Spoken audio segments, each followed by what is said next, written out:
가 될 것 같습니다. 김진표 총리설. 자, 지금은요 여러분들께 투표 한번 붙여볼게요.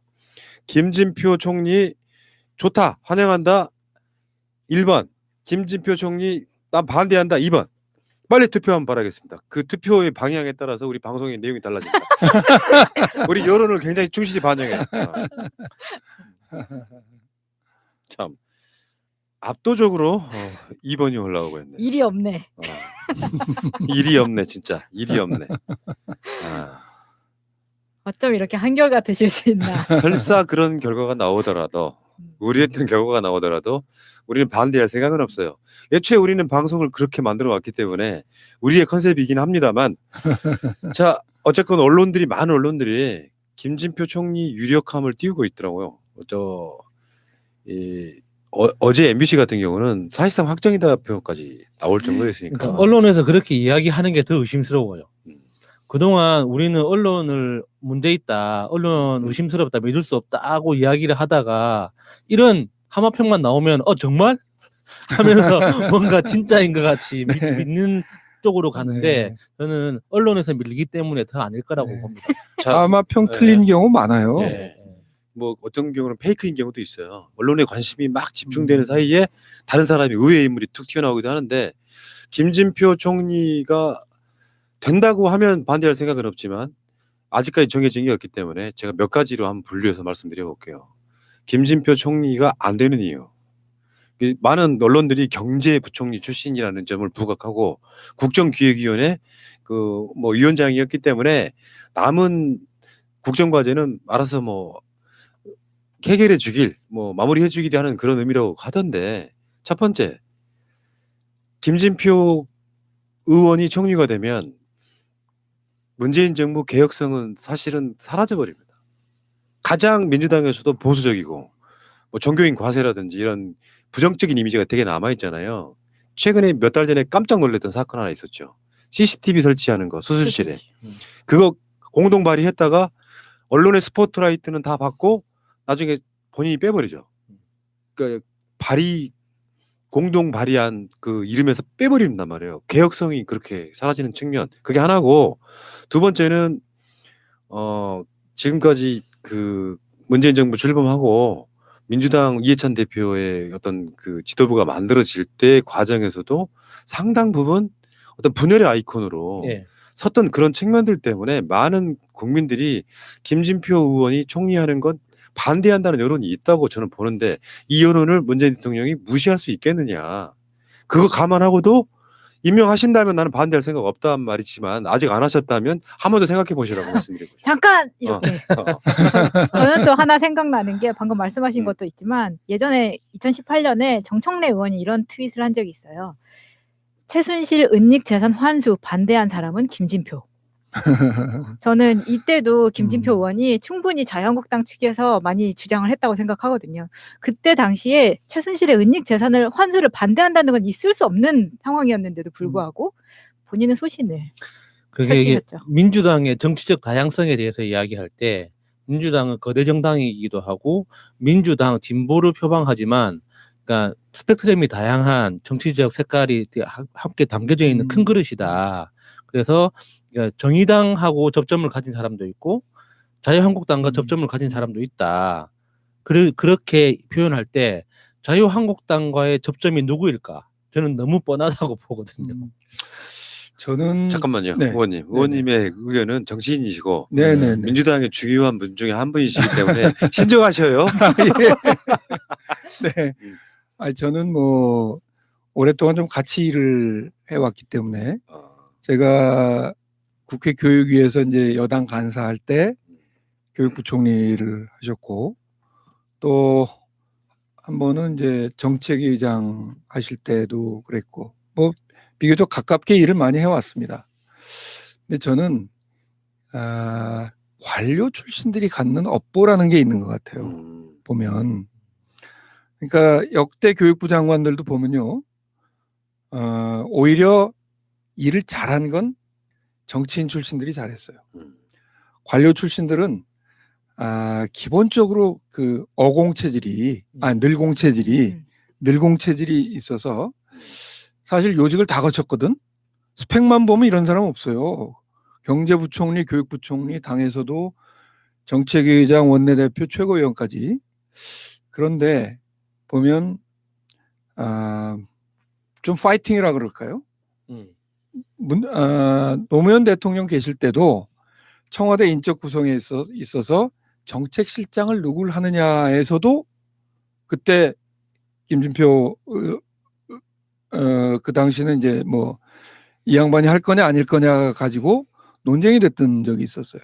그러다 결국 이제 개혁파 교수 출신이 뭐 정책실장을 맡으시기도 하고 그랬었는데 그런 점에서 저는 선택의 문제라고 봅니다.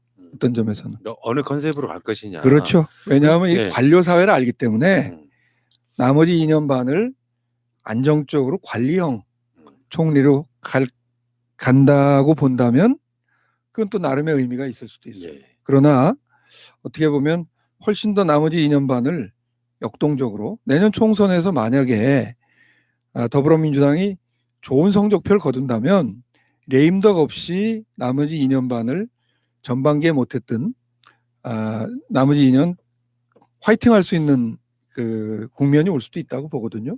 그런 걸 본다면 훨씬 더 역동성을 갖는 비관료 출신 총리가 맞지 않을까 예. 그런 생각을 하고 저는 구체적으로 지금 꼭 김진표 의원으로 지금 될 거라는 생각은 안 들어요. 뭐 다른 느낌적으로? 선택도 있을 수 있다. 그러니까 지금 오늘까지 나오는 뭐 이게 다 이제 어떻게 보면 언론 플레이도 있거든요.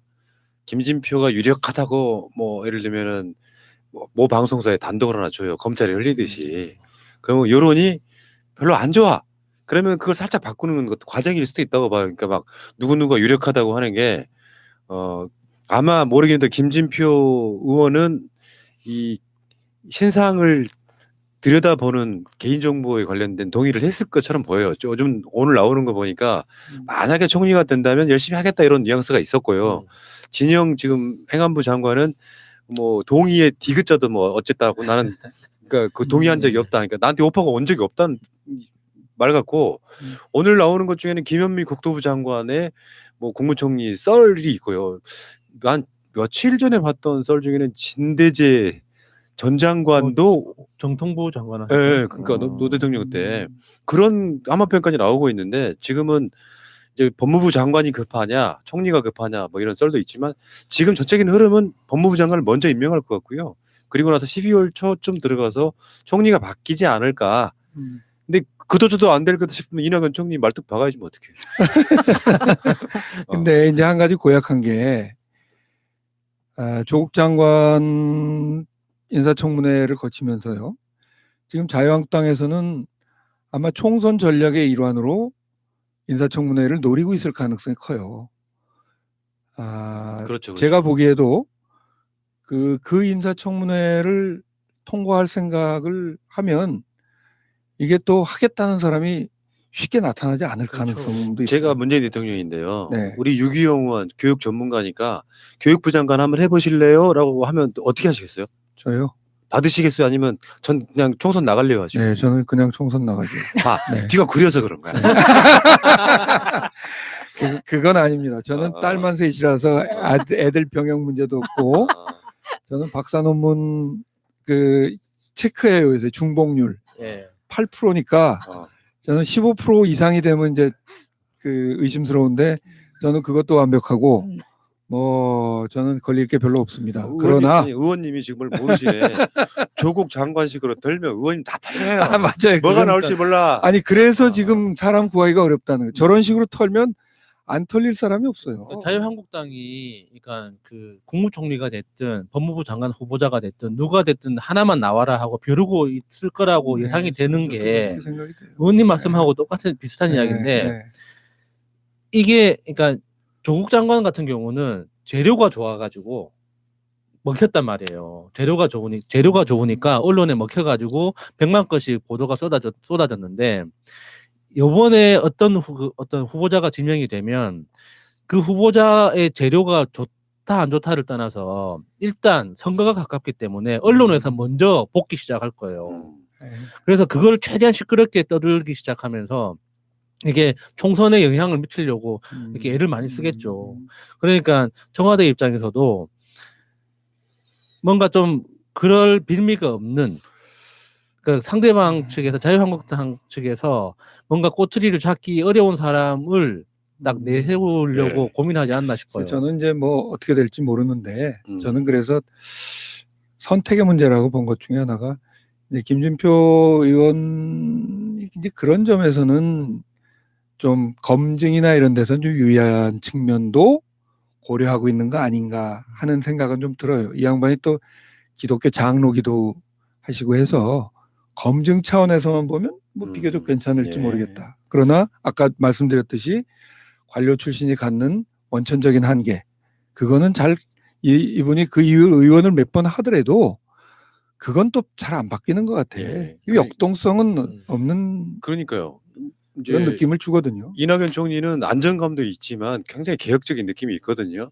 만약에 이게 이제 김진표라고 하는 인물을 내세우면 우리 개혁 안 해라는 시그널이 될 수도 있어서. 근데 제가 이제 알아본 바에 의하면 이런 게 있더라고요. 그러니까 김진표 총리 확정 이런 느낌은 MBC는 사실상 오버 같고요. 그러니까 실제로 어떤 인물이 하나 있어요. 이 사람이 되느냐, 받느냐, 안 받느냐에 따라서 제 B플랜, B안 플랜 B로 김진표나 진영을 생각하고 있다 정도가 정통적인 흐름 같은데 MBC가 요즘 보도 잘하고 있는 MBC가 사실상 오버에 가까운 저는 그 보도를 한 것 같다는 생각이 들고요.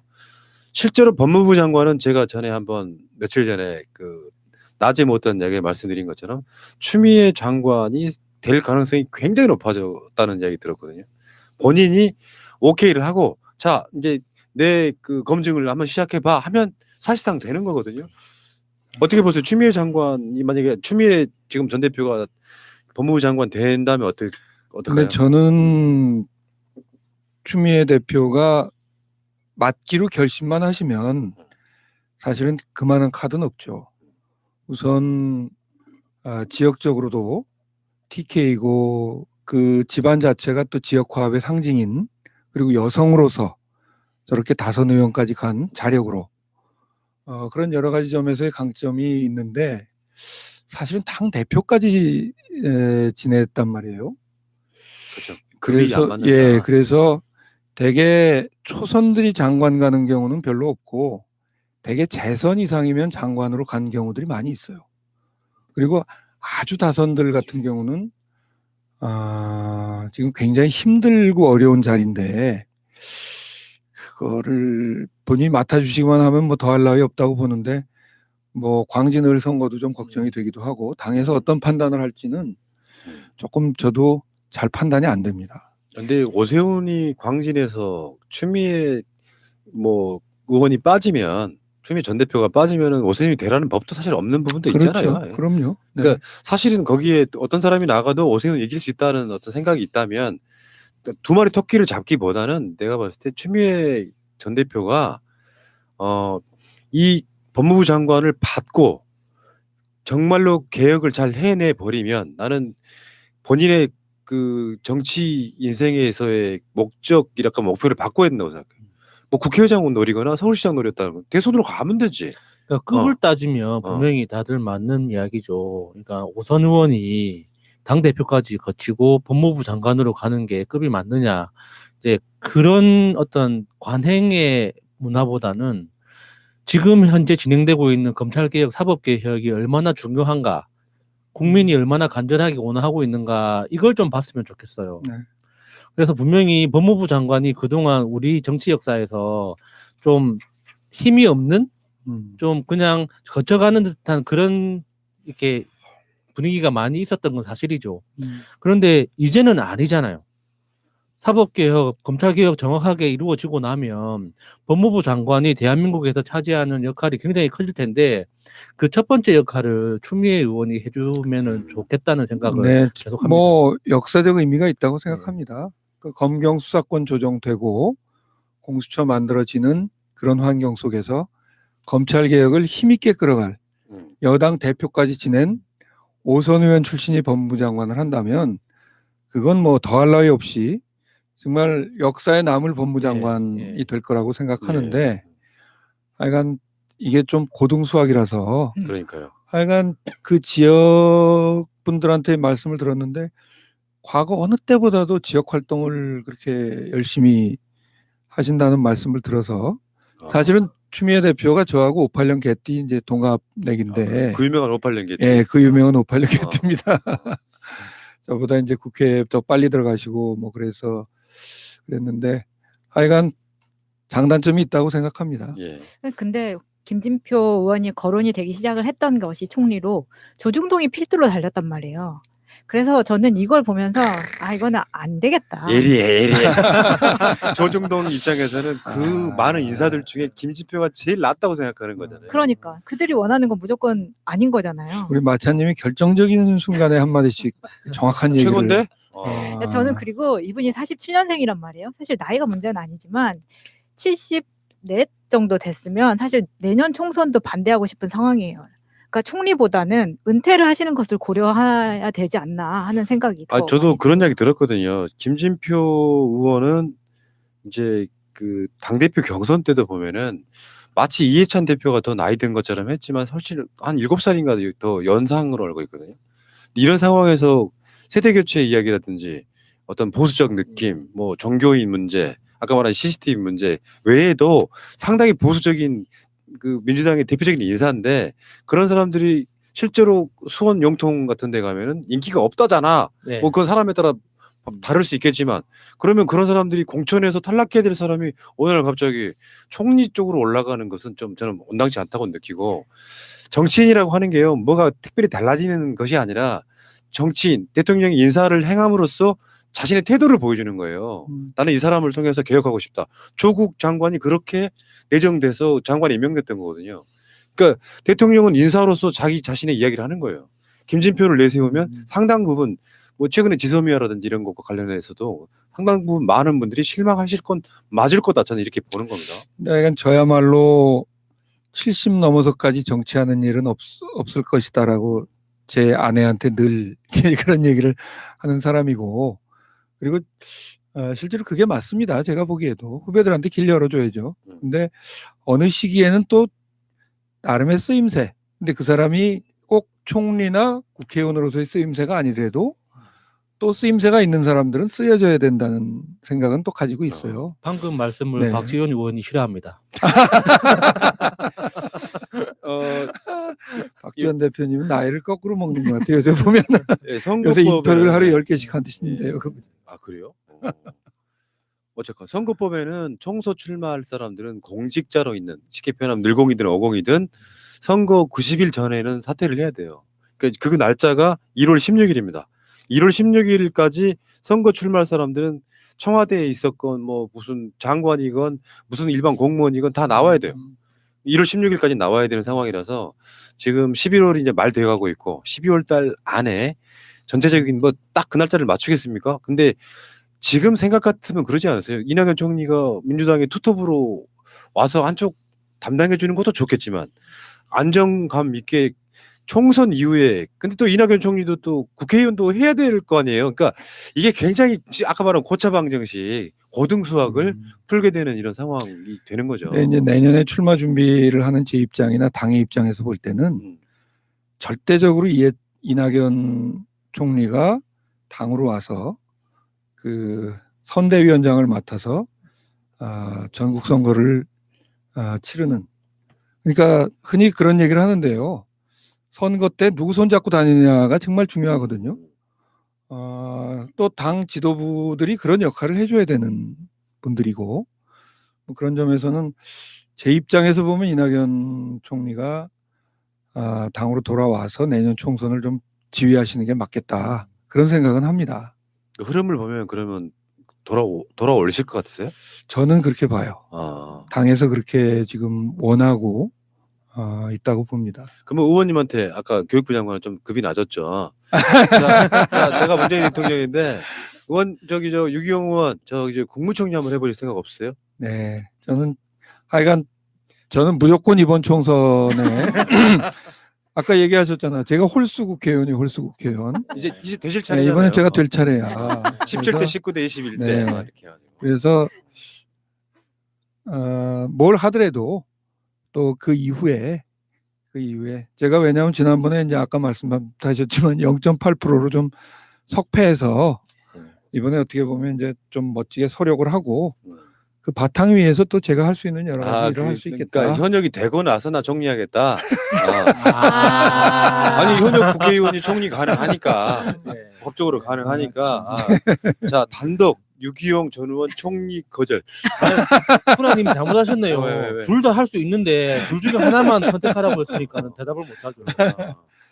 근데 지금 같은 분위기면은 이 검증 당하고 청문회까지 가는 과정이 너무 힘들어서 네. 웬만한 사람 안 하고 싶을 것 같아요. 그러면 이제 네. 문 대통령이 법무부 장관도 겸직하고 국무총리도 겸직하고 뭐 다 겸직할 수밖에 없는 상태가 되는 거예요. 그렇게 제가- 다들 힘들어하신다면 제가 하겠습니다. 아, 부모 형제 없는 네. 제가 깔끔하게 아니, 검증 통과하고.